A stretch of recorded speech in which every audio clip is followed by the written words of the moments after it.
weekly podcast of four friends who met through a baseball league. That basically we're going to talk about baseball, both fantasy and real life, and anything else that kind of comes out, like four guys sitting on a porch on a Friday night, having some fun, doing whatever you do on a Friday night. So we're going to go around and introduce ourselves. And KJ, you want to take it away? All right, yep. As Tom said, my name's Kevin. Everyone calls me KJ. So, quick baseball fact about myself. Um, I play in a vintage baseball league. It's pretty interesting. We play by 1864 style baseball rules. If you have any interest in that, just Google Mid-Atlantic Vintage Baseball League. You get a little more information about it. I've been to 10 ballparks in my life, including New Yankee Stadium, Old Yankee Stadium, Fenway, Citizens Bank, Kauffman, Target, Wrigley, Comerica, Miller, and PNC. Really enjoyed them all. They all have really cool aspects to each of them. And my favorite baseball memory growing up would have to be the 2001 ALCS when Aaron Boone hits the home run off Tim Wakefield. But also just that whole entire World Series, even though it was the first one in my lifetime that we wound up losing, it was really one of the most exciting things, being a 13-year-old and all. So, Tom, who do you got going up next? We have Matt. Hey, I'm Matt Ogg. My friends call me Augie. I'll be referred to on here as Augie. Cardinals fan, obviously. My favorite Cardinals player all time is Jose Oquendo, still is to this day. The secret weapon, Jose Oquendo. When you're a Cardinals fan, it's tough to choose your favorite because there's so many moments. It's not like we're the Phillies or anything. So since I mentioned Oquendo, I'll talk about the time in '88 where he threw 4 innings of relief, 3 innings of those scoreless. Whitey Herzog actually had to put a pitcher in left field with Oquendo on the mound, and he would switch the pitcher back and forth between left and right field depending on who was up at the plate, whether it was a lefty or righty. And even though we lost that game, I think it exemplifies that whole 80s small ball, Oquendo, do whatever it takes to win mentality. My baseball career ended when I was in high school. They didn't particularly care for a 250 hitter. So that's when my track career started. And now I'm just a schmuck on a couch with a wife and 3 kids who talks about baseball and wanted to do something fun with his friends to share it with the world. So glad to be here. All right, Chris. Holy cow, how do I follow that? So my name is Chris. Other folks call me Mac or Big Mac. For the fact that we have Matt on the podcast, I'll go by Chris for the purposes of the panel. I'm from Indiana, born in Indiana, raised in Illinois, but I'm a diehard Cardinals fan, same as Matt over there, Augie. And my baseball career in high school was limited to the opportunity to pitch as a freshman, and I hit our best hitter one time in the head on the first pitch, and my coach sent me to center field, and that's where I played the rest of my time. I was a poor hitter. I couldn't hit my weight, and I only weighed 99 pounds. So as far as baseball experience goes, I don't have a lot of it, but I have a passion for the game. I loved it. Growing up as a kid, baseball cards was my life, and I knew every stat you could imagine. My dad used to take me and win money in the barbershop because he'd say, my son knows more about baseball stats than you'll ever imagine. And I'd sit over there, and I'd just spit off stats and rattle things off, and people were like, how the crap does he know all this? Like, all he does is read baseball cards. So that's all I did as a kid. First baseball card was Ozzie Smith. Rookie card, I got it for $1. And what was it, 83 I got that card. So it was a 5-year-old card at the time. I paid $1 for it, mint condition. And that's because Ozzie was my first real baseball memory. The 1982 World Series, probably my favorite moment yet. Ozzie Smith backflipping to "We Are the Champions." And after they beat the Brewers in the World Series, it was an amazing moment. From that point on, it was Cardinals for life, baby. So I'll send it back to Tom now so we can get this podcast going.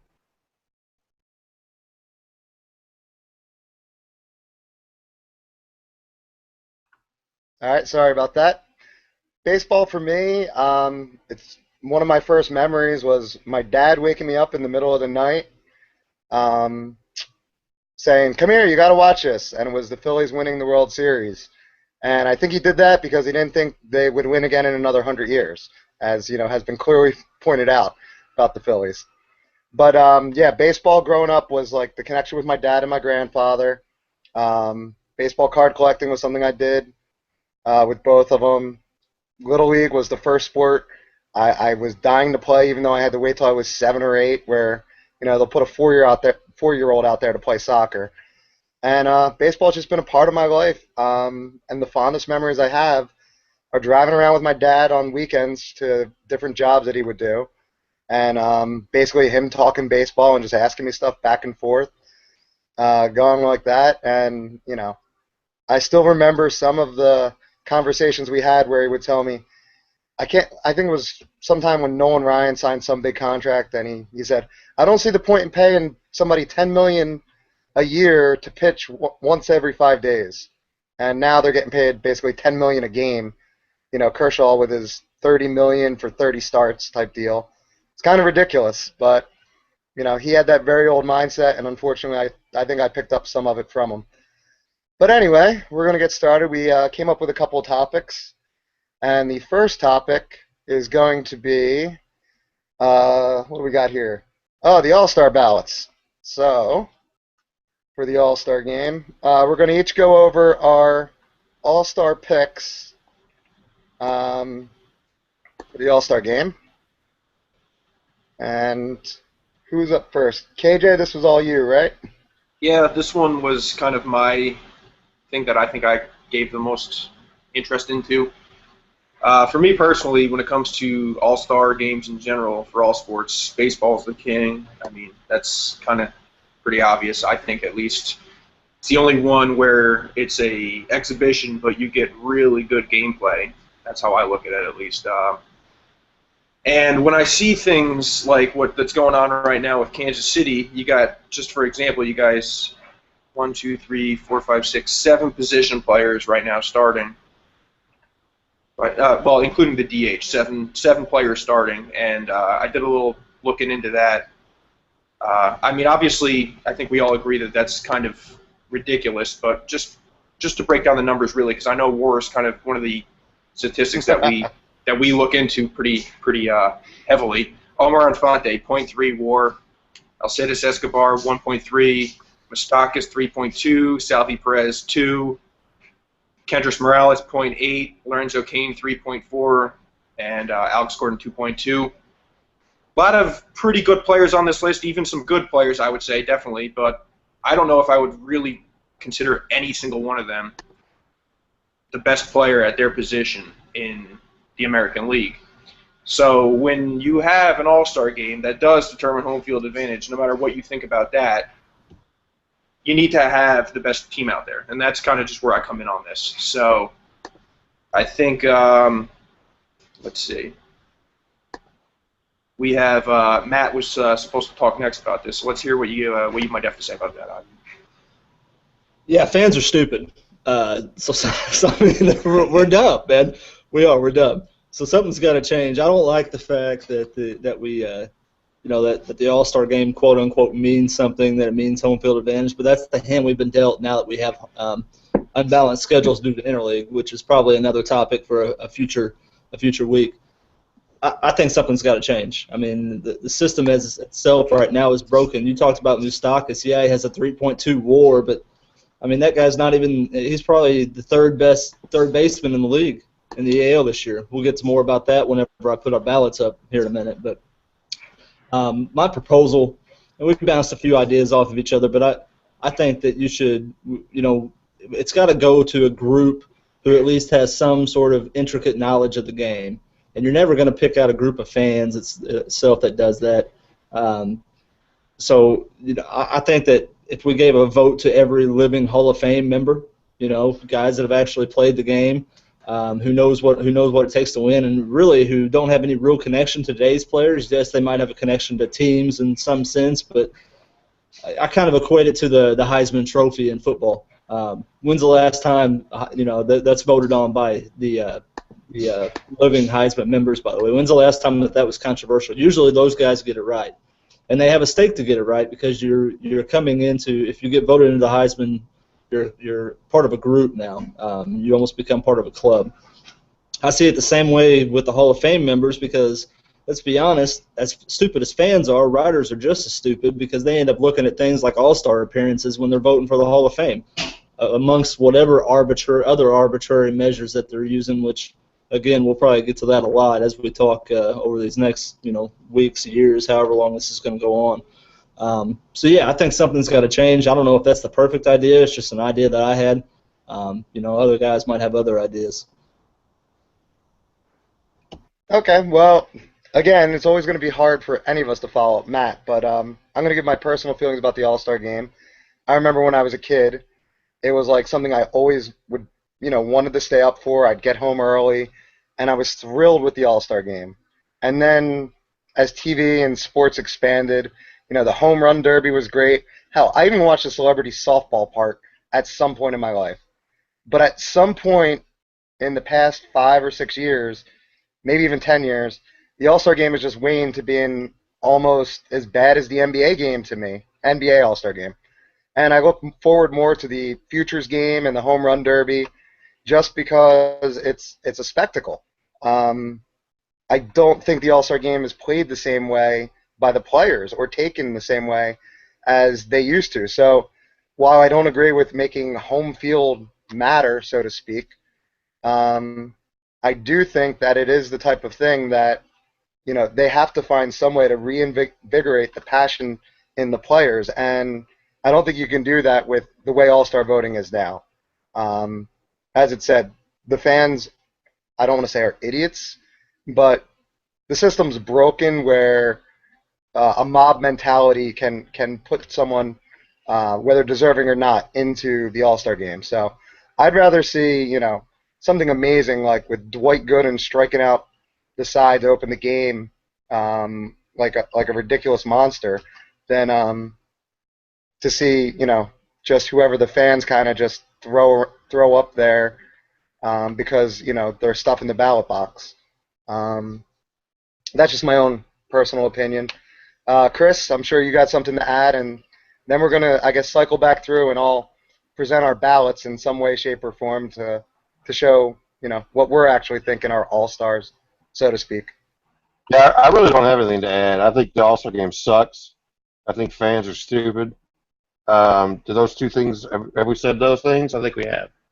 I'm a lot like Tom, I'll be honest with you. As a kid, I loved the idea of racing home from wherever we were and playing basketball until 7 o'clock at night when the All-Star game was coming on, and then trying to get home on a Tuesday night to watch the game, and maybe missing the first inning and being hacked off. That, oh my God, I can't believe I missed the first three batters because, I mean, let's be real, the first inning of the All-Star game when I was a kid was about it. It was a lot like NBA these days. You like to watch the tip, you like to watch the fourth quarter. I know Augie doesn't like to hear that, but it's the truth. With the All-Star game at the time, I love to watch the first pitch. I love to watch the best starting pitchers face the best hitters. And then the rest of the game was pretty well meaningless until the ninth inning when players again put their hat on and said, hey, it's time to start trying to win a game. And that's when you saw guys like Tim Raines sliding into home to win the All-Star game, going balls to the wall. Pete Rose knocking over a catcher at home plate. You know what I'm saying? That's what an All-Star game is supposed to be about. It's, hey, guys, we're having fun. We're having a great time. But come the 8th or 9th inning, you best believe I'm bringing all I got. And if you're not ready for it, I'm going to lay you out, and you're going to have a Ray Fosse headache. You know what I mean? So that's the All-Star game. To make this home field advantage stuff, I think it was a joke. I understand the point of it. I think Steelig was a moron. That's just me. As far as the votes go, Manfred's going to invalidate about 3 million votes. He's already said as much. He may go even further than that to eliminate the Kansas City bias, because the fact is, guys, anybody who's watched the All-Star game for a long time knows fans don't get it right. How many times have we watched an injured player who hasn't played a game in a season get voted into the All-Star game? It's happened a million times. It happens all the time. This year, the Kansas City fans decided to make a really big joke out of it and put their whole freaking lineup in. So it is what it is. They'll invalidate it and move forward and hopefully figure out a better way to do it. Until then, I barely halfway watch the All Star Game these days. They say it means more, but it doesn't mean as much to me. I got to say, I just see it totally different than you guys as far as the level of competition goes in modern All Star games. I feel like the All Star games nowadays are like really good baseball. I really do. Like, I mean, I can't remember the exact year, but a few years back, I think it was either Maurer or Morneau. There was like a play at the plate to end one of the games. It was just really exciting stuff. I don't know. But and then on top of that, I think I read today, and I might be messing my numbers up, but I think I read 60 million votes are being vacated for the game just to kind of even things out with how ridiculous that's been. And I don't know. I can't really speak to those legendary All-Star games that you're talking about because I wasn't around back then. But I'm not so cynical about the All-Star game. I still get good enjoyment out of it. But we don't need to spend too much time on this topic because I know it's No, that's fair, KJ. I tell you, and Tom's on mute as I laugh while he's trying to talk over there.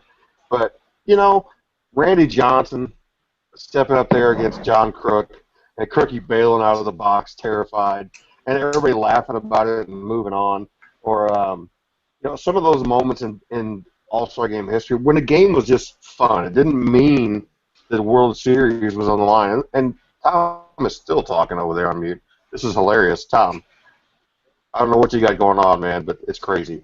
But am I right to say, and part of my ignorance for not even knowing this, but I think I remember hearing and reading that the All-Star Game used to be alternated home field advantage. Like, that's not really any better, like, right? So the World Series used to alternate. That's what I meant. That's what I meant. Yeah. And I didn't have a problem with that. Did it kill the Cardinals in '87? Absolutely it did. Because they had to go to that freaking either. They had to go to that freaking Metrodome and play 4 games where the ball disappeared into the white cloud of air-conditioned wind stream they created out there. Whatever the case was, I mean, yeah, it stunk, but the All-Star games are meant to be fun. They're meant to see a different side of a player. They have been that way for half a century. That's true. You're right. And now it's turned into, oh my God! And by the way, just saw a home run there for St. Louis against the Cubs. Tied the game up 2-2. It's a little play-by-play for you right here on the podcast. Go Redbirds! But yeah, the All-Star games are supposed to be fun. And as much as I bag on the NBA and the NFL Pro Bowl and all these other sports for their All-Star games, those players are out there just goofing off and having a good time, and I like seeing that. That's why I like the home run derby, because you have guys who are normally at each other's throats, high-fiving and laughing and being stupid. That's what I like to see in the All-Star game. I want to see guys a different side of the player. That's just me. I hear you there, Chris. Now let's get into our rosters without spending too much more time on this whole topic. So. Yes, and Chris, I was yelling at my cat. That's why I was on mute. Oh, well, you might have wanted to stay on mute for that one. All right, I'm pulling up a JPEG of my selections right now, and then I'm going to screen share it with you guys. How do you guys want to do this? You want to just blurt them out, or do you want to show it? Yeah, just screen share it. All right, 1 second. Yeah, if you can show it. All right, I'm going to screen share myself, Tom, if you want to. Yeah. All you. All right. You should probably read them as well, just in case anybody is listening to just the audio. Sure. So, do you see my screen right now, or is that still loading? We're good. Go. Oh shit. Okay. So, as you see on my AL side, I got Stephen Vogt catching, Miguel Cabrera, Jose Altuve, Jose Reyes, Josh Donaldson, Grady Gutty Gardner in left, Yoenis Cespedes, and Mike Trout with A-Rod at DH, with a little bit of Yankee bias, because there's some pretty good DH candidates out there. And, there might be a better outfielder than Gardner, too, but he's putting together a great season all around. Might be. I had to give him a nod. There might be a better outfielder than Gardner. Come on. Gutty Gardner. That's all you have to say about your vote. Gritty Gutty. Whatever. All right, and then I'll just jump right into my NL, and then you guys can go. So, all right, so I got Posey. I got Posey. I got Goldschmidt, D. Gordon, Peralta, Arenado, Stanton, Harper, and Justin Upton. I don't know why you – actually, no, never mind. Go ahead. Whoever wants to take their next presentation. Man alive! I think we sent some hostility there out of KJ. Sorry. You know, the whole point is to put your picks up there and take a little ribbing. It's Come okay, on, Matt. man. You're up. All right, so I made the Royals fans happy by going Sal Perez behind the plate. My whole thought behind all this and my whole kind of philosophy with the All Star Game in general, and I already touched on this, but if it's going to count for something, you should put the best players out there. I mean, period. You should put the best players out there. And they should play for more than an inning or two. So I tried to go for guys who are both having a good year and even in some cases maybe aren't all-stars by just the numbers but are the best players at their position. So I went Sal Perez because I think he's the best catcher in the AL, Miggy, Jason Kipnis, who's hitting 354 right now. Kind of surprising was Xander Bogaerts at short, but he has the highest WAR at short in the American League. And to be honest with you, the American League shortstop position is kind of thin right now. There's not a lot of good candidates. At third base, I went Josh Donaldson in a really, really tight battle over Manny Machado. I thought that was the toughest selection out of the whole thing, with Hanley, Adam Jones, and Mike Trout in the outfield. And then on the NL side, I've got Buster behind the plate, of course, Paulie Goldschmidt, D. Gordon. Got a good little speed in there, and D's also hitting around 350 right now. Tulo at short. Nolan Arenado or Todd Frazier was a really other close call at third base. Arenado simply because he's a better defender, and he's the hits are right there too. I mean, the offense is right there with Frazier.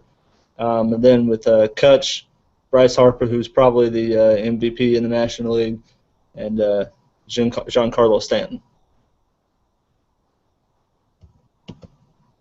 Chris, you want to pop in next, or you want me to do it? All right, I guess I'm popping in. All right, let's see. I actually have to look because much like many of us, I spent much time figuring this out. And basically, I decided to make my picks like literally 5 minutes before we started this podcast. And I have a lot of the same picks that like Matt and KJ had, but I guess the one thing was shortstop in the AL was pretty much a dearth to me. So I went with Marcus Seaman because he's a guy who actually means a lot to his team.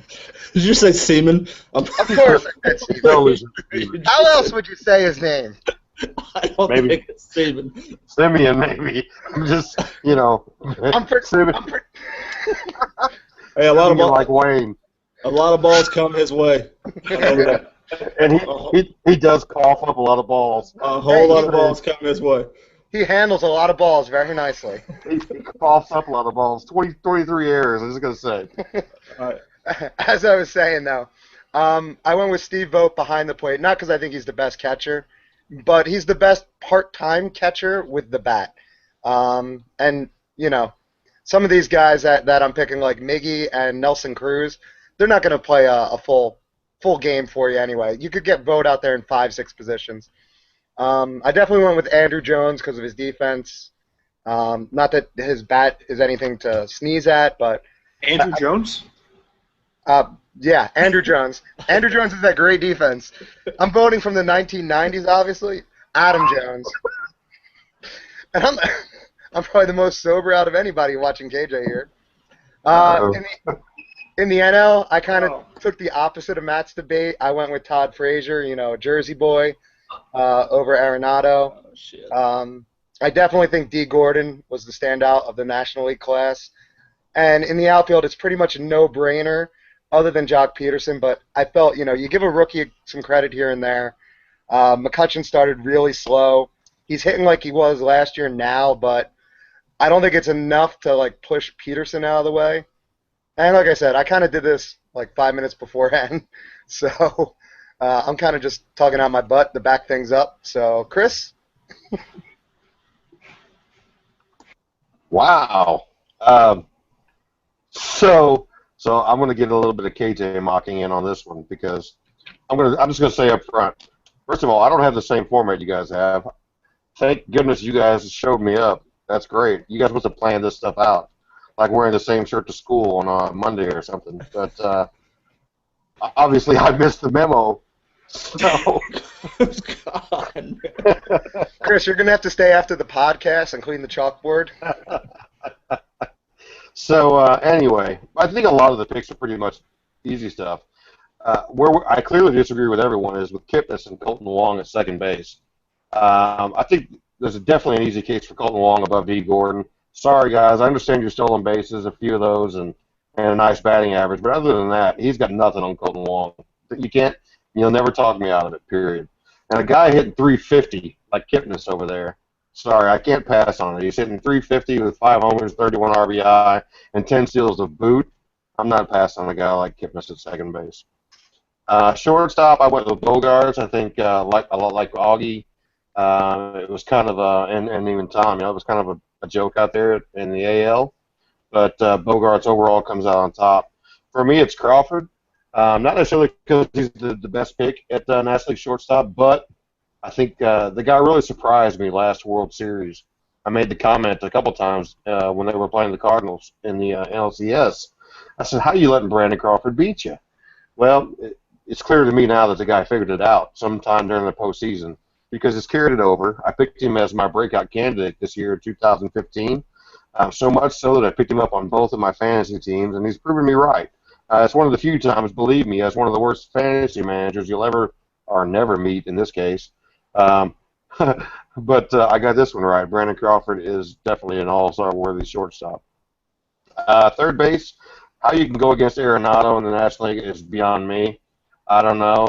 Todd Frazier's a nice player, but good Lord. Arenado is the future third base for the major leagues besides the guy in the American League, Manny Machado. That's just me. Those two guys are clearly the class of the major leagues at third base. At catcher, again, a little bit of a disposition here. I went with the homer, much like Brett Gardner in left field, only Yadi Molina actually deserves the position. I like Buster Posey. I love him to death. But even though he's been hurt, there's still not a better all-around catcher, in my opinion, who has more of an impact on the game on both sides of the game than Yadi Molina. And Stephen Vogt, you can't ignore the offense. That's just the bottom line. DH, I went with Nelly Cruz because, again, he's like Edgar Martinez with a little more power. And oddly enough, in Seattle, the guy just hits. Now for the crazy stuff. Outfield, I clearly forgot about Bryce Harper. Go ahead, bag on me now. The guy just escaped my mind. Had no idea. That's what he gets for living in the black hole of Washington, D.C. I've ignored D.C. for all my life, and Bryce Harper paid the price. So Chris, you should have went with Andrew Jones instead. Starling Marte took his place. Now, to be fair, Marte's had a nice season with 12 homers, 14 steals, and a 290 or so average. But no, he's not Bryce Harper. I'm willing to concede that. I botched that one up. Otherwise, I went with Stan and Jock Peterson in the National League. Pretty easy picks. And in the American League, I took a little bit of the older route with Bautista. I think a guy at his age who's still producing the way he does, average notwithstanding, he deserves that shot. Trout, obviously, I think he can't beat that. And J.D. Martinez, I think, is a guy who I bagged on for years, I'll be honest. And in Detroit, he's really showing me a different side of his game. While his average isn't Mike Trout-esque, it's definitely better than Peterson's. And it's way better than it was for himself in Houston. So a lot of improvement out of J.D. Martinez. And, by the way, he hit another one tonight, so I got to give him that shot. Since nobody else got there real quick, I just want to point out that I chose for my starters. In the American League, I had a really hard time, so I wanted to go with Sonny Gray for all my life, partially because I'm biased as an owner, but I can't go against Chris Sale. How can you beat that guy down? He's got to be the starter for the American League. On the National League side, Max Scherzer. It seems just as easy to me as Chris Sale. If I'm watching the game, I want to see Scherzer and Sale in the first inning. Back to you, Tommy. Well, I'll jump in. If I could. Promise, you got something to say. I was gonna say that I can go against Chris Sale, and the answer to that is Chris Archer. I mean, Chris Archer is the answer to that. I love Chris Sale, but Archer's right there as far as FIP goes. He's got a much better ERA. Now, a lot of that is based on Sale having a horrible start to the season and then really killing it these last few weeks. But Archer's killed it the whole time. I mean, and the K's are right there with Sale. So, I personally think that's the answer. I'm not saying that you're necessarily wrong. If Chris Sale started the All Star game, I wouldn't say it was a horrible selection, but I don't think it's as locked down as what you say it is. Now, in the National League, I do think the answer is Max Scherzer there. That's pretty clear cut, hands down, in my opinion. Right. So I'm with you guys very much so. Two things I just want to say. I'm going to run through my starters. I came up with 4 starters from each league and then 2 relievers from each league. I'm not going to go into it. I'm just going to name them. And then I do just want to say to you, Chris, just take a look at Gardner's stats. I'm not saying he's the top 3 outfielder, all right? But he is definitely a very good left fielder in the American League and worthy of consideration. All right, but here's my my NL starters. Scherzer, DeGrom, Greinke, Kershaw. Closers being Familia, Rosenthal. AL, I got Archer, Keuchel, Keuchel, whatever the hell it is, Gray, Sale, and then Betances, Wade Davis. You can't call me out like that and then not give me the chance to respond. Well, then go ahead. Look, Hurry up. Look, let's be honest. I saw Gardner's stats. Tell me what they are. What does he hit? 270, 9 homers, 30 RBI, and 15 steals. 290, bro. 290. I mean, okay, great, 290, wonderful. Well, I mean, he has nothing on the guys that any of us named out there. There's no way in hell you're ever going to convince me that Brett Gardner should be starting this All-Star game. All right, let me just read you his stat line real quick. He's had 55 runs. Twice as good as this year.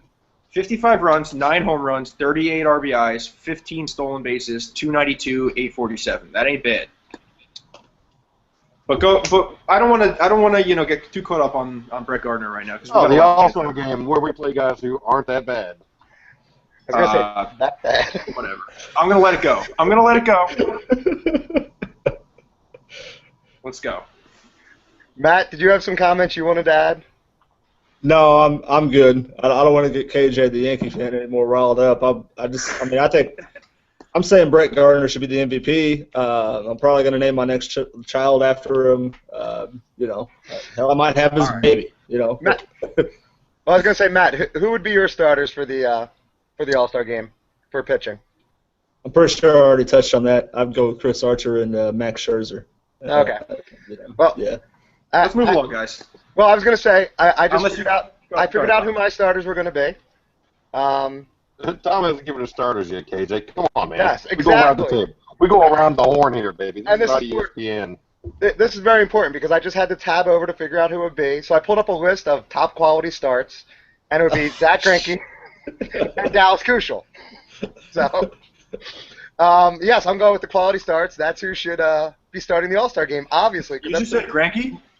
Yes, Greinke. The most important stat in all baseball is quality starts. Keuchel, Tom. He's not a freaking German donut. Then I go with, he's tied with Sonny Gray, so I'll go with Sonny Gray then. All right. Let's go, boys. Let's move on now. So the next topic, because we're gonna skip the one thing, we're gonna do the New York Mets, and essentially what we need to find out is what is going on with the New York Mets. They announced some things today. They're going to a 6-man rotation. They are essentially. What, KJ? You don't like that? I don't know where we are in the list here. I'm lost. That's all right. I figured we'd jump into the Mets because that's one of the more pertinent things. All right, let's do it. Because everything else can kind of. All right, let's go. I'm sorry. Matt already asked us to table the one thing, but yes. What is the deal? So the Mets. Who are these guys? Exactly. They're moving Wilmer Flores to second. They're going with a 6-man rotation, bringing up Matz. They're not hitting whatsoever, though I think, if I remember looking earlier, Syndergaard got like a 2-1 win tonight. So basically today we're going to stick to what should the Mets do to invigorate their hitting. And next week, after we see a week of it, we can dissect and bash or support their 6-man rotation.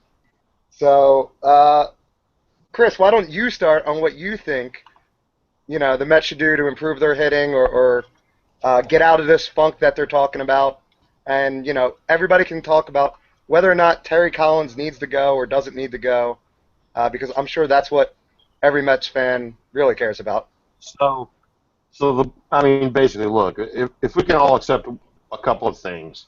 First of all, I would like to think, maybe I'm out on a limb here, that nobody really expected the Mets to compete. And let's just be real. We knew their pitching was going to be solid. Their bats were still a little bit away. And so, we all thought they'd be okay, maybe hang in for a little while, which is exactly what's happened, by the way. They've hung in a little while, and everything's kind of caught up. So from that perspective, um, keeping the New York fan base mentality out of it is very important for the Mets. Because the New York fan base, whether they're Mets or Yankees, says, oh my God, we were great for 4 weeks. We should be great for 6 months. And that's not necessarily the case, especially when it comes to baseball, where it's such a long season and so many things happen. The Mets need to stay the course. This is just my opinion. They need to stay the course, develop their talent, get them up in September, see what they got, and look at the next year. Now, if they're just willing, if they just want to go out there and try to appease the fan base and try to figure out what they can do, there's two approaches. One, they can trade off all their minor league talent that they've acquired over the last few years and try to get a couple of MLBers out there who can carry them to possibly a division wild card, because let's face it, they're not going to win that freaking division. Sorry, it ain't going to happen. Bryce Harper, whom I forgot on the All Star ballot, by the way, is going to lead his team along the way. I just feel they're going to get hot and they're going to carry it out. In fact, I think the Nationals are my World Series team this year out of the National League.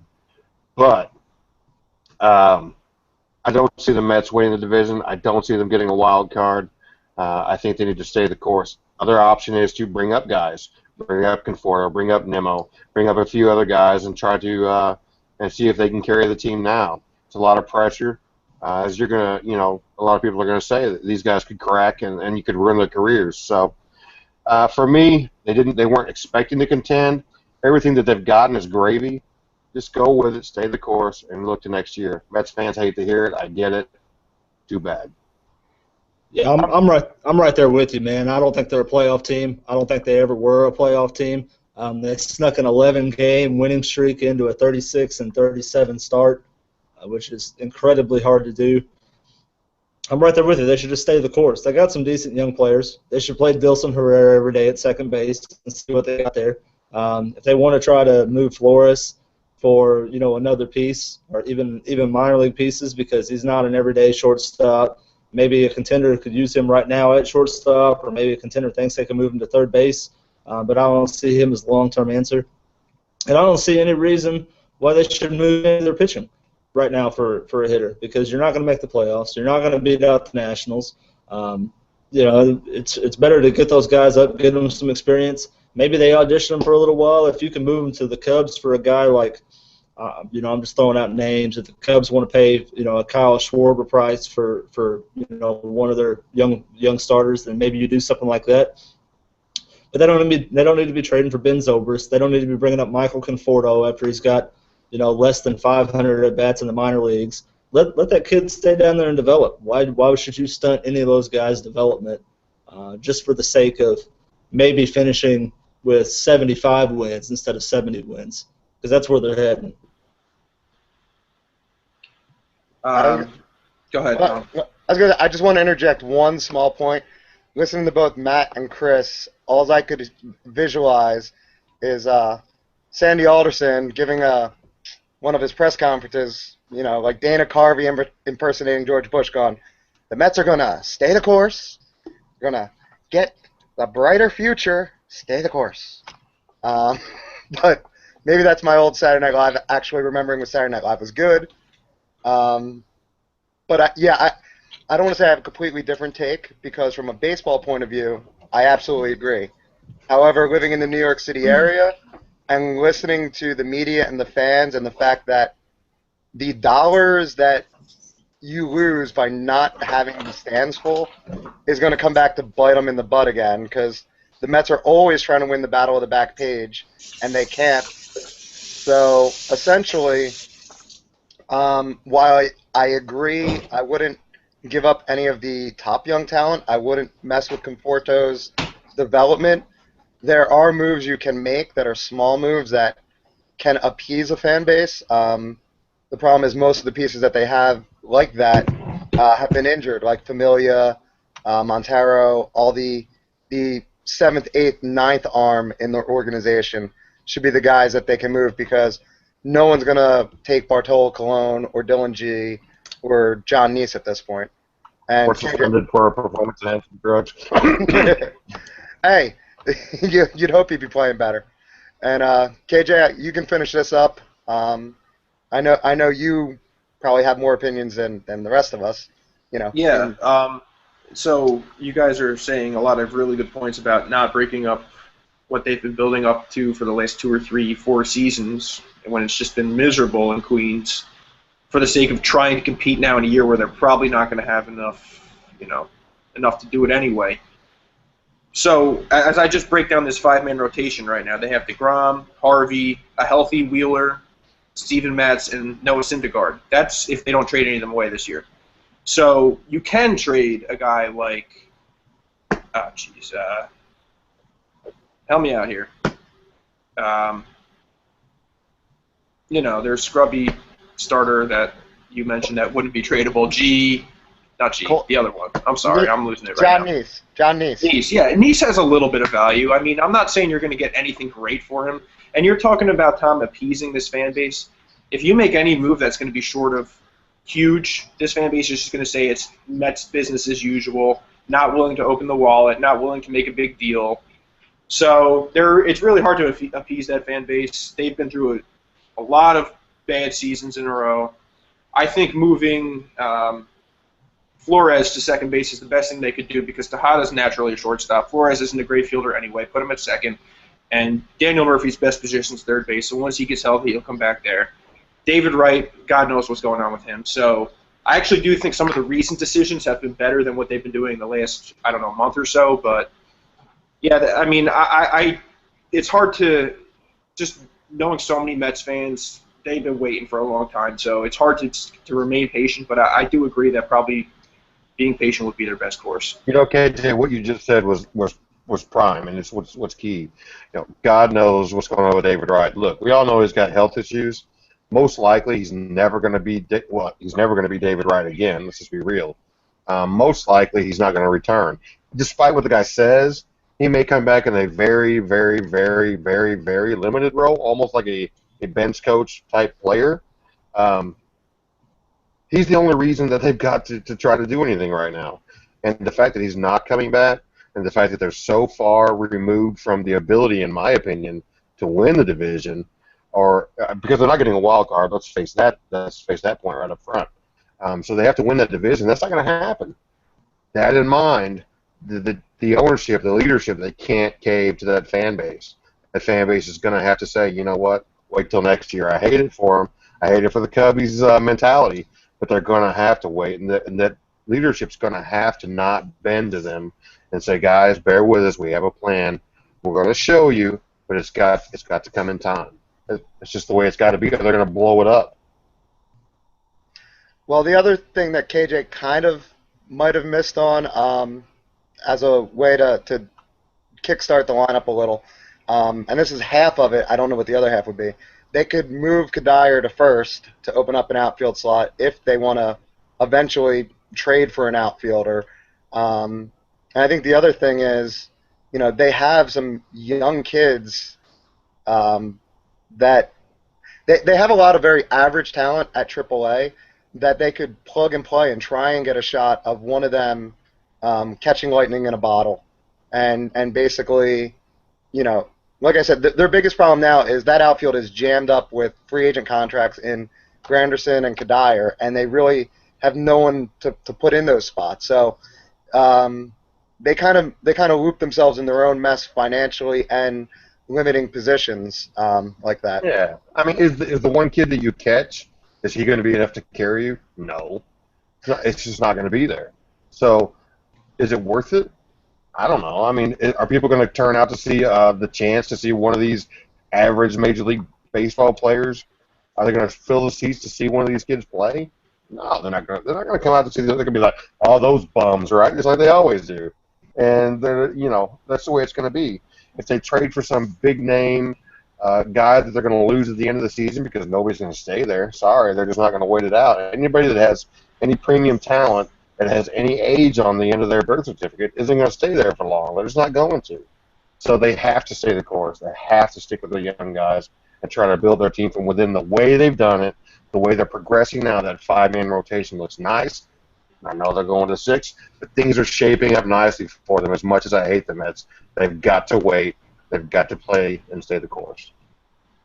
And two of the biggest issues with the Mets is you're not getting any production out of Kadire, and Lucas Duda has not been the same player as he was last year. He had some nice streaks this year, but just all in all, he has not been the same player. And I'd say that's probably been the biggest offensive disappointment for that team. That's, I don't know if I have too much more to say about that right now. Yeah, there's nothing you can do to change that, though. You're not going to get anything for Dylan G. You're not going to get a piece for Jonathan Neese that's going to come in and shake things up. The only thing that, scares me a little bit is the fact that Sandy Alderson, shit the bed for so many years. He's probably worried about his job, as he should be. So is he going to make a move to try to save his job, even though in the long run it probably wouldn't matter? He's better off staying the course even if he gets fired at the end of the year, because then at least other front offices won't look at him and go, well, that's the guy that blew the Mets shot to be good for years to come. So you just got to do what they do now. I mean, we've said it over and over again, but that's really the answer. Conforto comes up, yeah, whatever. You might catch lightning in a bottle, but it's more likely that the kid hits 190 or 210, and it really stunts his growth for 2 years. So they really don't have an option right now. You wait till the off season when young pitching is in demand, just like it always is. You could probably get a better deal then because there won't be roster shakeup amongst the rest of the teams. Maybe you can get a good haul with some decent young major league ready talent for one of those pitchers. And while I agree that Conforto might be a low average hitter if he was to come up right now, I do think he does have some long-term solid potential. But yeah, it might be a little premature to call him up right now. Oh, I think the kid's a good player long term. I really do. I mean, I don't think that he's an all-star, but I think he's a good, solid left fielder. He's probably Michael Kadire in his prime. Which would be nice, definitely. Oh, it's a good piece, but he's not that now. It's a good comparison, I think. When you're talking about a kid who's only seen, less than 200 at bats at the Double-A level, he hasn't seen lefties with a nasty cutter. He hasn't seen right-handers with a wipeout slider. He hasn't seen kids with the type of fastball he's going to see when he comes up. He doesn't have those type of at-bats. He doesn't have that type of experience, and there's no better teacher than experience. So why take that away from him? So he can come up and struggle, and you end up having to bench him, and then the fan base is even more pissed off than they are now. I think that's a good point for us to segue to something else. Kevin Gossman? Yep. Yeah. Jerking around pitchers and minor league players in general, moving them back and forth. And since we brought up Conforto and Herrera, they're prime examples as to guys you don't want to do this with. Do you let them hit it out or whatnot? But the one that sticks in my mind is Kevin Gausman, and we can use the comparison of him to what they're doing with some of the Mets pitchers or other young pitchers in the majors like Carlos Rodon in the White Sox, how the White Sox have brought him up. But Gausman's story, for anyone who doesn't know, is he's bounced between starter and reliever all last year. This year, to limit his innings, the Orioles decided to start him as a reliever. And then when they went to go use him as a starter, he started to develop shoulder problems. So they've been stretching him out in the minors, and he's all stretched out, all ready to go, and they call him up. He has a decent start.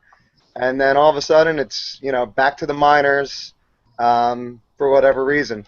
Basically, I guess till, the next start they need him for. So how does this hurt his development? Is it good for his development? Is it saving innings for later in the year when they're in the playoffs? If you want, compare it to the Mets, whose justification of the six-man rotation is so guys like Matz, Harvey, Noah are still under their inning limits, either coming off of surgery or because they're young pitchers, or compare it to what the White Sox are doing or any of these other organizations with some of their young pitchers. So my first instinct is obviously you never want a Jabba Chamberlain situation again.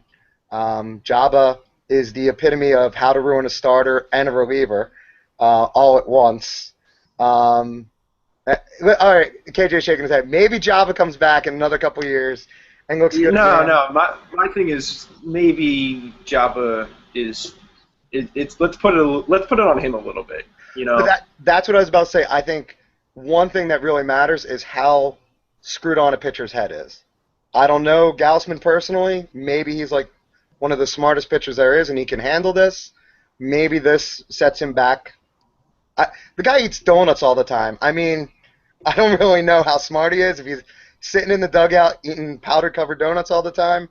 I guess that's something from being down at LSU. Well, Chris ain't very smart either. Then I'll tell you that. I love me some donuts. Donuts. All Might as right, well well, kick these ass I like off. donuts around my bed. So I like donuts in my coffee. I just love donuts. I'm going to throw this over to Matt first because I know Matt's got thinks a lot like I do about young players and development because that's the lifeblood of our fantasy teams. Well, yeah, they fucked it. They fucked us up from the beginning. They really did. There's been a long history of pitchers that have come up like Rodon this year, where you start them off in the bullpen, you get them some big league experience, you eventually stretch their arm out. Carlos Martinez was the same way. I think Johan Santana was the same way back when he came up. I mean, this has been a practice for years and years and years, dating back to the Earl Weaver days. Earl Weaver used to do the same thing. But that being said, you can't bounce a guy back and forth. You got to have a plan, right? And the Orioles don't seem to have a plan. Even today, I read that Gausman got scratched from his start in the minors because the Orioles might, quote unquote, might need him on Sunday in case it rains tomorrow. What kind of plan is that? I mean, it might rain tomorrow, so you're not going to give the guy innings on Friday night to stretch his arm out. They screwed this from the beginning. They should have just brought him up, started him in the rotation from the start of the year. If he didn't perform, you can bounce him back to AAA for him to work on his secondary pitches. But, the kid's a stud. They did the same thing with Eduardo Rodriguez, not necessarily the same way, but they were screwing around with him in Boston, and he looks like a future ace. You bring a kid like that up, either you tell him he's going to be in the bullpen for the long term, and you have a set role for him in the bullpen, not where he's just a mop-up guy in games that are out of control or a long relief guy where he might get in every fifth or sixth day. You have a plan for that kid, and then you stick to that plan. And if that plan states that, halfway through the year you're going to send him back down to stretch him out and then bring him back up and put him in the rotation full time, that's what you do. They're bouncing him back and forth. That puts a lot of wear and tear on his arm. And, I'm afraid it's going to hurt him. I'm afraid it's going to hurt him in the long run. I hope the kid works out. I really do. I think he's got nasty stuff, but I think Man, to heck with his arm. And I realize that's his lifeblood, but what about the kid's psyche? What's it doing to the kid's psyche that, hey, I'm up and down. I'm back to the I'm back at the end of the rotation. I'm in front of the rotation guy. I'm the bullpen guy. Well, who the hell am I? Right? This is like if you don't know who the kid is and you don't know who you want the kid to be, how the hell is he gonna know who the hell he's supposed to be? This reminds me of Tony La Russa under the Cardinals. He used to drive me batty. Pull the kid up, put the kid back down. Pull the kid back up, put the kid back down. The only person he ever did any kind of a plan with that I can remember was Adam Wainwright. He brought him up as a bully. He put him in as a closer, and it worked out for him in the end. But for the most part, it was guys that he was just yanking back and forth and pulling them up and down, and we would go back and forth, going, "What the heck is this guy doing? Why doesn't this kid comes up, pitches a two-hit shutout in the playoffs or the World Series Game 1, and then you never pitch him again?" And it's like, what are you doing with this kid? And that's the kind of stuff that frustrates me is watching how they do some of these guys. Whereas you see some guys with clear plans and how things work out for them. A guy that frustrates me right now is Brandon Finnegan. I can't understand for the life of me what the Royals are doing with the kid, much like Gausman. Hey, we're going to call him up, throw him in the bullpen, and then we're going to send him back down, stretch him out. He's going to be a starting pitcher. We'll let him start. Oh, never mind. We need another bullpen guy. Bring him back up, throw him in the bullpen, send him back down to start again. You've got to make a plan for the kid. These guys look like jerks and yo-yos out here trying to run these teams. I'm oftentimes wondering, who the hell are these guys?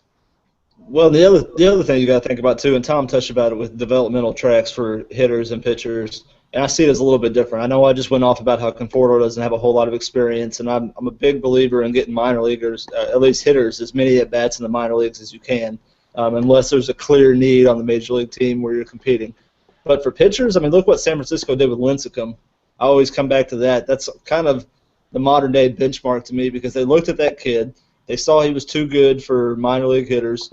You know, they made space for him in the rotation because they thought you never know when guys' arms are going to blow out anymore. You don't know when the elbow is going to go. So you might as well bring him up while he's cost-controlled and get as many bullets out of that arm as you can. Right now, all they're doing is bouncing him back and forth and keeping him in limbo, not just on the major league team, but he's in limbo in the minors. He doesn't know when he's going to start in the minors. He's not on any sort of regimented schedule. And like you said, that does a lot to a kid's psyche, you know? Absolutely. Yeah. Getting on a plane to go to this place, you know, on a short notice, and then sending back down on a plane to the minor league team to start today, and then get on a bus, hop around on a couple minor league stops. Oh, by the way, today you got to go catch a plane and get back to the major league team to go to the bullpen tonight. Be ready to pitch. How the hell does that help a kid develop? I don't get it.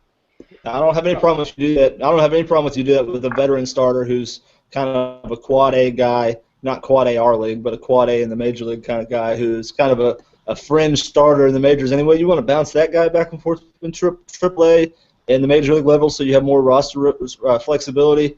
You want to treat him, you know, sort of like the Giants had the kid that not Vogelsong, but I guess it is Vogelsong. They shuffle him back and forth between the rotation and the bullpen. You can do that with those fringe guys. You're not hurting them at all. You're absolutely right. That's a guy who said, not a stud prospect, though. I'm damn lucky to be in the major leagues, and I'll do whatever the heck it is you need me to do it. That's the guy, and I hate to say it, but the worker in the regular office, the guy who does everything, that's the guy you depend on. So you depend on that guy to handle it. When you got a stud prospect, but you're looking at for a third position, you can do it. Sorry to interrupt, Chris. That's okay. That's okay, here. So basically, you know, I'm not intimately familiar with the Gausman situation. Maybe I should be, being an AL East team fan. But anyways, so I did a little reading up today, and I actually found an article that exactly the title of the article was, "Are the Orioles hurting Kevin Gausman's development?" And when you say this one particular point, Augie, it was that they scratched him from a start because they might need him for a Sunday start with Baltimore because of rain or something like that. And it kind of just goes along with the point of the article I was reading today, where it was saying, you know, it's Duquette style ball, where it's, you know, they're going to do whatever they have to do to make the roster, whatever works best for the roster, you know, in their minds. And you look at the Wei Yin Chen situation where.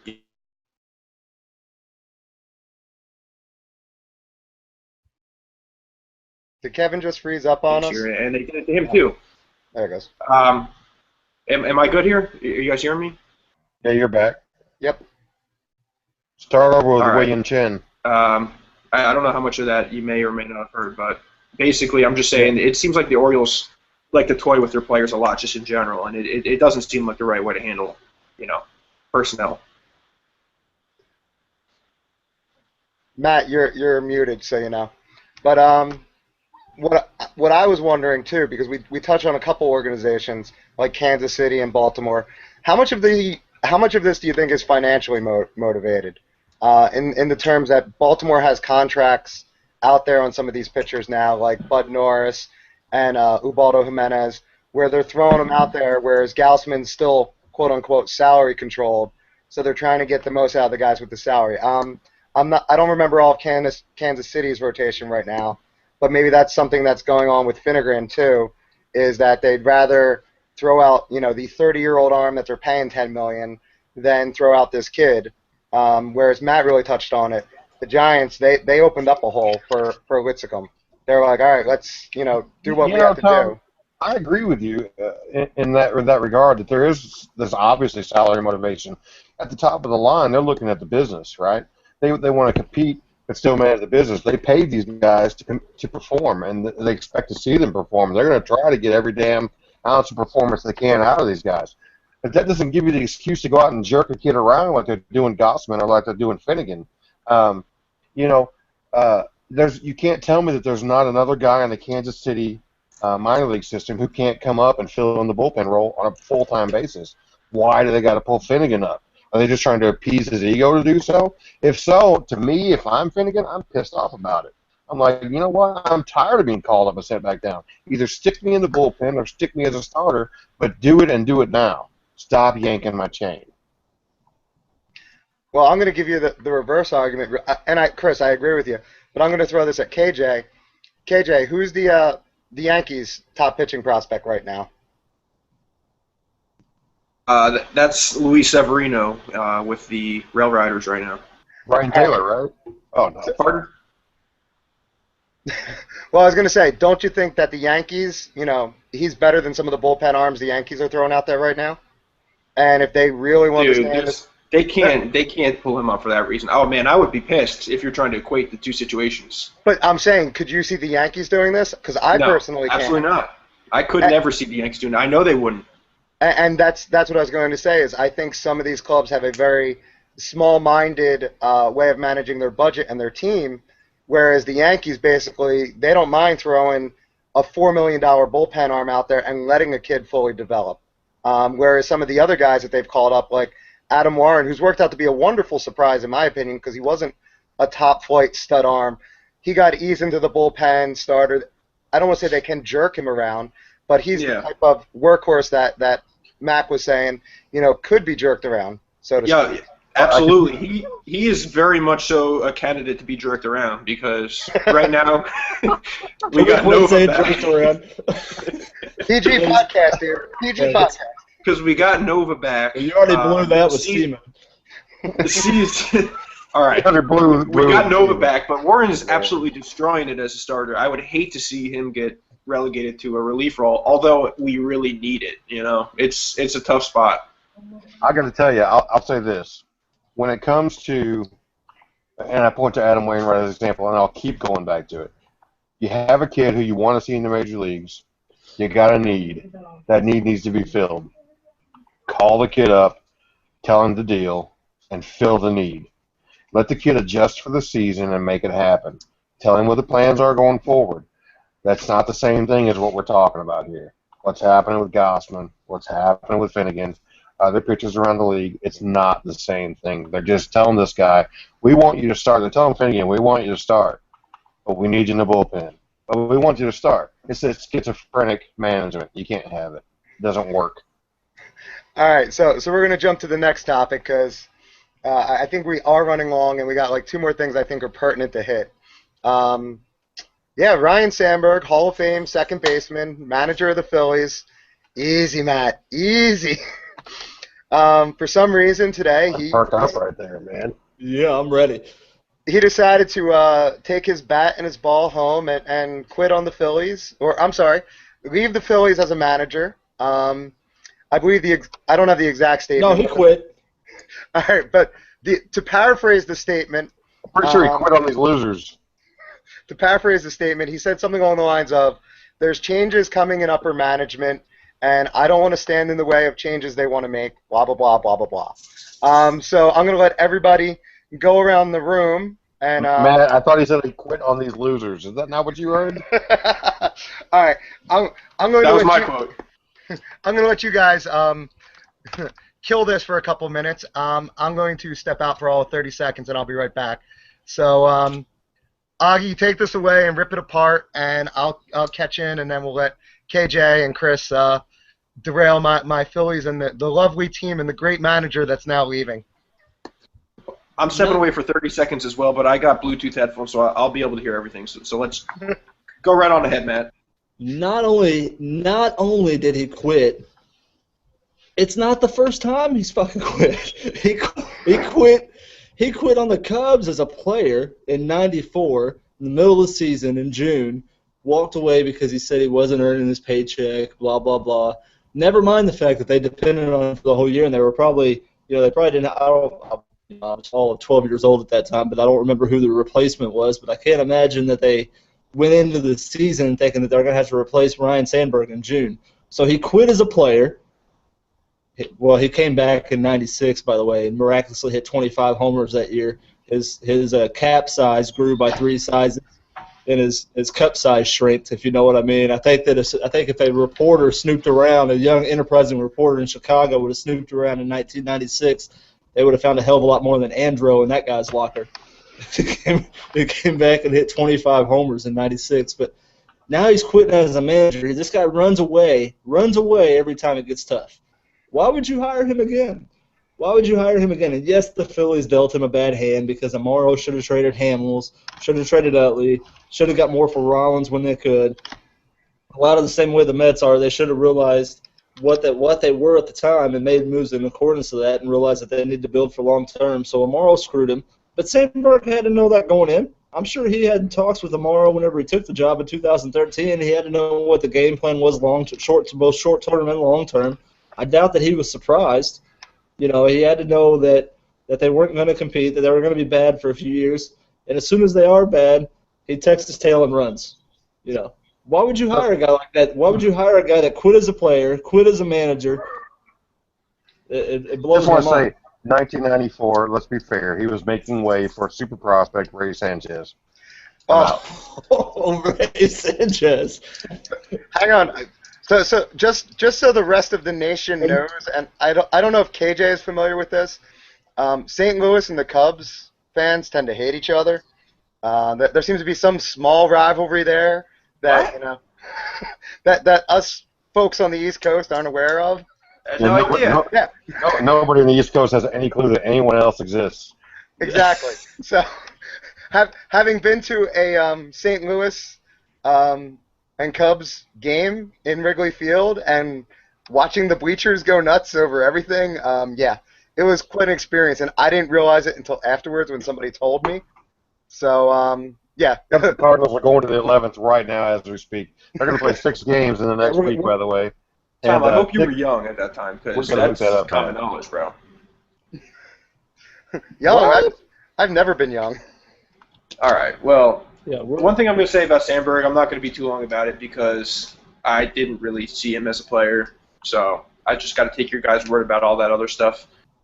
I just think it's funny that he jumped ship on the Phillies because that team sucks. And, Amaro has no fucking clue. I'm sorry.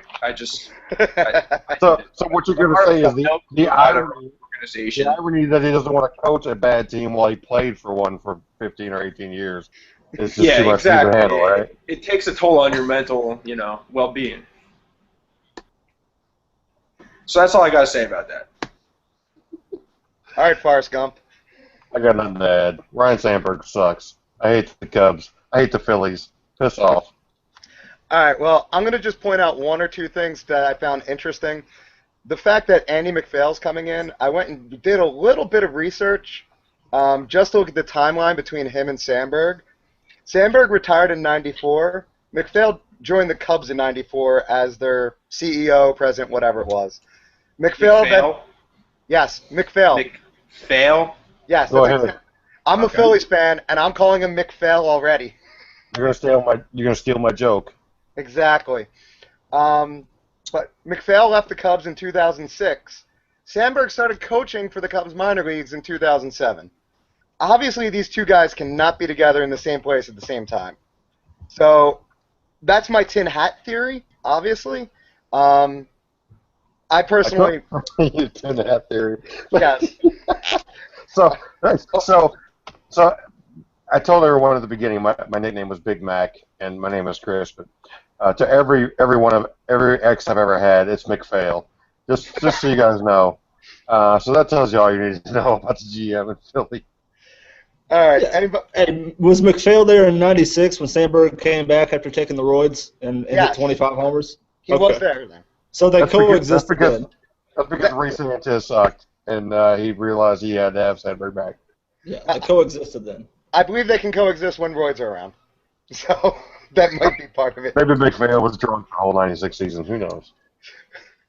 Maybe Sanberg needs to manage on the roids. That'll make it all better. Yeah. All right. Wow. What do we got? What's the last item, Tom? Oh, we got one more item. Is this Tom or Drew Carey? Next item up for bid. Hey, I don't have glasses like that. At least not anymore. All keeps grabbing the rim of his glasses. I keep thinking he's got Google Glass on his face. I'm waiting for the lens to pop up. Really? Right. Really? Oh, whoops. Hang on. I had another one. That was the first draft. That was our advertising promo for Google right there. Hang on. Got a different one here. Are you watching this this triple? I think we're going to have to edit that. Tom, we're going to have to edit that part out for sure. Yeah, I think Tom just lost himself. Listen, I like historical references, so I love history. But yes, Dave Stewart basically selling off a prospect a year after drafting him, and then trying to justify, I don't know, insanity. Forget about selling them off. You gave them away. Trying to justify himself as a better GM than Ruben Amaro, which basically, whenever I make a fantasy trade now, I basically say I'm Amaroing myself half the time. But you do use the Amaro reference frequently. Yes, I'm a true Phillies fan. But yeah, that is a damaged Phillies fan right there. I'm beaten down. Yes. But yes, Dave Stewart basically traded away his #1 draft pick last year that they already paid a $2.5 million signing bonus for Atlanta to take on a $9 million contract and get back a player that was probably good as Matt Ogg was in high school, being a 250 hitter. So, wait. You got to try to at least pronounce his name. Matt? No. Yeah. See if you can say Matt Ogg again. Try that one more time. I like single syllable names. There's so much. Tuki. Monosyllabic. I am not polysyllabic, that's for sure. Tuki Tucson? I thought it was Tuki Toussaint. Toussaint, yeah, that's right. Yeah. I need to get the French going, like it's a croissant. Tuki Like a croissant. sausage, yeah, I was going to say it's like a sausage sandwich in the morning. That's what she said, McPhail. So I wish I had that little blurb that I showed you guys earlier, but his justification just came across as pathetic. I'll pull up the blurb and read it in a second, KJ. But Please do. Yeah. Please do. What did he say? He said, go ahead, read that thing, Tom. Come on. Hey, give me like a second to find it. We can You want me edit to pull it out up? 30 seconds of pause time. Don't worry. I got it right here. Hold up. All right. Hey, I looked up my McPhail Sanberg data. That was kind of like preparing. Your preparation is impeccable. All right. Diamondbacks GM Dave Stewart tells Rosenthal that he usually doesn't pay attention to media criticism, but he's aware of the near-universal criticism of the D-backs for their trade of Tuki Toussaint, in which the team essentially sold its 2014 first-round pick to Atlanta. Rosenthal quotes Stewart, "The truth is, we did not know what Tuki's value would be if we shopped him. That is, I'm sorry. There is a lot of speculation on that. People are assuming it would have been better, but we don't know. There was an opportunity to make a deal that gave us more flexibility today as well as next year. We took that opportunity. It's tough to say. Stop. All right. Stop. All right. So Dave Stewart is playing me in real life, is what you're saying. Where in fantasy baseball, I take a prospect and sell him off for shit because I don't know what the value is, and He's just trying to justify his shitty trade, basically. So Dave Stewart Let's doesn't just know cut right to what the chase. Toussaint. Dave Stewart doesn't know what Toussaint was worth, so he just sold him for a freaking $1 and let it go. Let me try to bring a little levity. All right. If Tuki Toussaint was on the open market right now, if he went to the open market tomorrow, would he command more than $10 million? In real life, Okay, would he obviously command in real more? life, yeah. Would he command more than $10 million? I don't know about that. Considering some of these Cuban pitchers are getting $16 million signing bonuses. Exactly. But what's his situation? What's his ethnicity? Yeah. Is he from Yeah, and just like America? help me out. He's from Florida. So then he wouldn't get that then. So there's nothing more than a high schooler at this point, right? This is hypothetical, KJ. Hypothetically, Like true value. hypothetically, his true value, if he was a free agent tomorrow, would he get more than $10 million? I don't think so. I think the answer has to be yes, man. You're talking about a kid that's got 270 grade pitches. He throws 96, no matter what Dave Stewart has to say. He's been clocked at 96 to 99 at certain times this year. He's got a knockdown, drag-out curveball that's been graded as a 70 on the 20 to 80 scale. I mean, it's knee buckling. And he's 19 years old, and he's putting up good stats as a 19-year-old in A-ball. That's where I come in. He's just so damn young. Yeah, I don't think he gets $10 million, but that's not the point. Really, I don't think that's the point. I think the point is I think it is. I think it is the point. I think it is the point. He would get $10 million, in my opinion. But even if you're not saying that, his value over the long term is certainly worth more than $10 million to the Diamondbacks. Even if you're not just talking about a 1-year contract or a signing bonus, you're talking about a 19-year-old pitcher who's potentially a stud, right? You hold on to that young pitching. You hold on to it. And Dave Stewart has no idea what the value of that is. He's selling it off because I hope that the ownership told him that he had to sell it off, and he's just playing dumb and he's trying to be a good soldier right now. That's exactly what I'm praying for. I'm praying that Dave Stewart was told by some idiot above him to get rid of this kid no matter what and let it be. That idiot would be LaRussa, I believe. So what are they, yes men? Thank They God. just go with it? They don't say, this is you know what, retarded. Tom? That would make perfect sense. Quite frankly, it doesn't matter. Somebody's cutting out.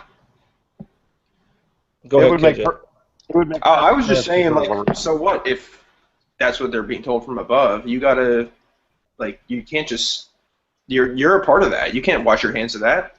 No. So time out. So I can tell you right now that when my boss says I have to do something, and I'll tell him I disagree. Okay. I still walk out of the room and go, this is what's going to happen, guys, and I smile and move forward with it. But that's just it. So it does make a difference if he was told that or not. Now, I'm only hoping, the same as Matt, that he's just trying to play stupid and go. He's safe. The Cardinals win. I'm sorry. They didn't win. They're up. Fuck the Bones. They did win. They're going to have to challenge that. Go ahead. But anyway, I'm hoping that he's got a shirt on that says "I'm was stupid" while he's giving the press conference. I didn't notice that at all. Well, let me go back to something Matt said. What he would get on the free agent market. I remember Travis Lee. I know there was a pitcher as well, but Travis Lee was granted free agency. He was drafted by the Twins. And then I forget exactly what happened. There was some kind of snafu with the collective bargaining agreement. The Twins didn't make him a proper offer, whatever it was. But he was granted free agency, and then he signed with the Arizona Diamondbacks.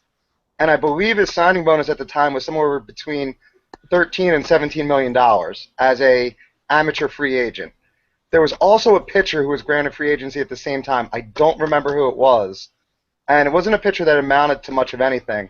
And I think the Rays grabbed him for like $8 million signing bonus. And this was 1996. Did he touch the plate? Sorry, Tom. It's okay. I watched the replay twice. Did he touch the plate? He might be He touched the plate. Board just touched the plate. All right, we're cutting Tom off. I'm sorry. Yeah, we got to stay on topic. No. But my point was, I forget who that pitcher was, and I just haven't had a chance to look it up. But in '96, these guys were getting $10 million contracts. I believe both were college players, but they were getting $10 million signing bonuses, not contracts, as amateur free agents. So obviously, I think given inflation 20 years down the road, they would easily get $10 million contracts. Any amateur free agent. Where did Tukey get drafted? 22nd overall? Something like that, yeah. Yeah, like mid-20s. So a top 25 draftee obviously would probably get a sizable $10 million contract. And as I said, some of these Cuban players, Johan, whatever. Lopez. Yeah, Arizona. if we're talking true value, yes, but if we're talking market value, the way that the system works, you don't pay American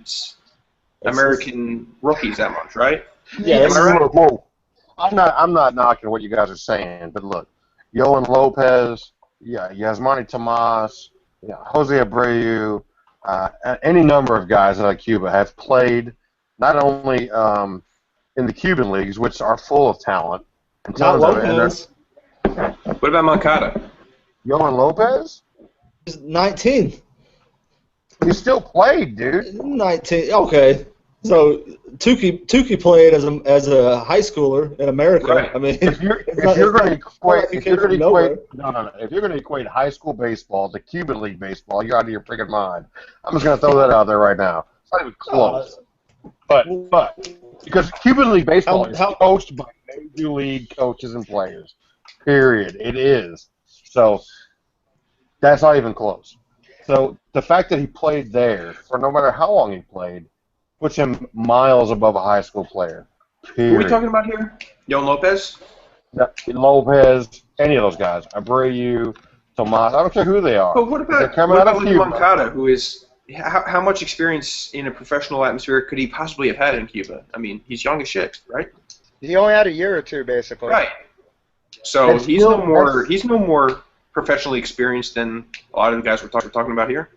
that's still a year or two under major league caliber tutelage. He didn't Not major play league in caliber. Serie A Come anyway. on. Are you crazy? He didn't Like play in the MLB highest caliber? league in Cuba. He didn't play in the highest league in Cuba. He basically played in the minor leagues and the young leagues in Cuba, which is basically lower than college level. So it's essentially high school level. He wasn't playing against the Jose Abreu types. He wasn't playing against the Yasiel Puig types. Whoa, whoa. Time out. You do realize that at 13 and 14 years old in Cuba, they are getting instruction from major league scouts and coaches. You do understand that, right? I understand that. Tuki Toussaint's a better They're prospect not right getting now that than in high school in America. It's not happening. Tuki Toussaint is a better prospect right now than Yohan Lopez, and Yohan Lopez got more money than him. He's a better prospect. And this is what we were hoping would happen with our conversations.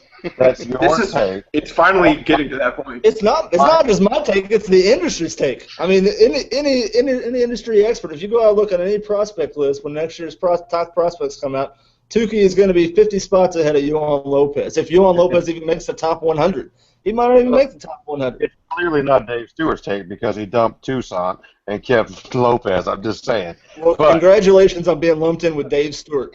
So by the way, I saw you in a World Series winner. The guy who you just called an idiot. Who admitted Now, universal criticism. I said Dave Stewart was an idiot as a manager. He's a great pitcher. Two different things. He's an idiot as a GM, too, because he just gave up a guy who's a hell of a lot better than Yohan Lopez for $10 million. The only point I'm trying to make is, if you're trying to say that high school baseball is on par with 13, 14, 15-year-old Cuban baseball, you've lost your fucking mind. High school baseball at the top. Are you telling me that the top high school players in America aren't better than the 13 or 14-year-olds in Cuba? It's not a higher level than 13-year-old baseball in Cuba. Stop. The top high school baseball players in America are getting coached by you and me. Okay, they're not getting coached. Yes, they are. They're not getting coached. No, they're not. They're not getting coached by major league scouts. That is a ridiculous take. They are not getting coached by you and me. Oh my God. They're getting coached by some guy teaching Western Civ. They're talented. They're freaking beasts in American baseball. They are not taught as a kid growing up as a 5-year-old by major league players and former major league players and scouts at 13 years old. It's not the same thing. It's not even close. Okay. Well, I think that's going to be a good topic for us to touch on the future. How the Dominicans, the Japanese, and Cuban leagues all compare to American baseball and what levels we think they're at. Christ, they have academies in Cuba. Chris, Clearly, baseball academy in the major leagues. Yeah, we don't have any baseball academies in America. We don't teach anybody to play baseball in America. It's amazing that any Americans ever make the major leagues. Really, I mean, it's crazy. Yeah, come on. We have a 400 million person country. What's the population of Cuba? 400 million, obviously. Apparently, to be on par with America, it must be 400 million people on that little island with its own baseball academy. It's probably identical to every baseball academy you'll ever see in America. Well, I do think that's probably a good place to end it and give us a lot of things to talk about in the future. Tom, before we sign out, I just got to say one thing. Two things, really. Well, and they're going to be quick. I just need to give a quick shout out to my boy Tony and Brian, who are both going to be watching this. So, what's up, guys? I was going to give everybody a chance to say goodbye, KJ. Okay, so. All right. I'm sorry for jumping the gun. That's fine. You can be a gun jumper. I didn't know you were going to do that. So, Chris, would you like to have any final comment? Goodbye. Absolutely. Peace out. Mad Dog sucks. I hope that becomes a tradition for Chris's sign off. Matt, you have any final thoughts? As Kylie McDaniel of Fangraphs notes, if you're not familiar with Alvarez's name, it's because his rise on the prospect map has come out of almost nowhere. In fact, he was never really on the map in Cuba prior to his defection. So guys who are never on the map in Cuba prior to defection, even though they have a fucking great academy down there, are getting more money than Tuki Toussaint, right? Who, poor guy just grew up in America. Poor So what schmuck. Aki's saying is, I'll see you guys on Group Me in 10 minutes. Peace out. Pretty much, yes. This conversation Tom, say your piece. will go on all week. Tom, Matt, I'm going to mute you. Tom, Nolan Ryan never made $10 million in a season in his career. I checked. Not once. Not even close. Okay, well, No. it was some pitcher during the 90s, like I said. So everything about your childhood is a fucking lie, Clemens. is what I'm saying. The 80 World Series was not a lie. I remember that. Joe Carter didn't win the World Series in '93. Mitch Williams lost it. Just so you know. But given the whole Arizona-Atlanta trade, we've now determined that Chris is Dave Stewart and Matt Ogg is obviously John Hart. Because I don't want to be John Hart. he knows what the prospects are worth. Matt Ogg is John Hart. I don't want to be John This is Hart. what I'm talking about. I'm going to stare a hole right through your soul. But thanks everyone for this first podcast. Thanks for anyone who watches. And stay tuned. Next week we'll have a lot more crap to talk about and hopefully a little more organization, better connections, better graphics, better everything. Can only go up from here, right, guys? That's Thanks for right. watching the short All porch. right, guys. It was Good. fun. This is the Short Porch. Till next week. Over and out.